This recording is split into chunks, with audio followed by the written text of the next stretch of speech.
Havde han jo det også sidste år i Canada, hvor netop Hvide Russer. Fremragende hit fra Niklas Hart, som sender Lars-Erik Lund fuldstændig i brædderne.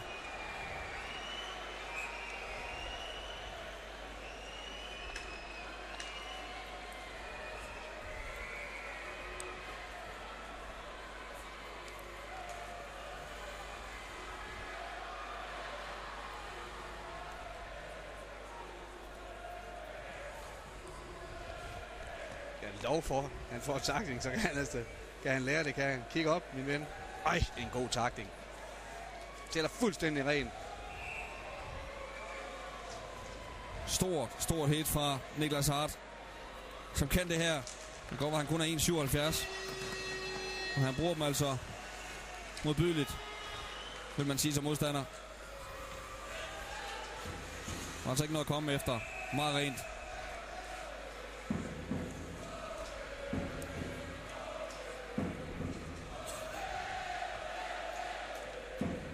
Og Lars-Erik Lund bliver lige spurgt, hvad han hedder, hvor han er født, hvor han spiller.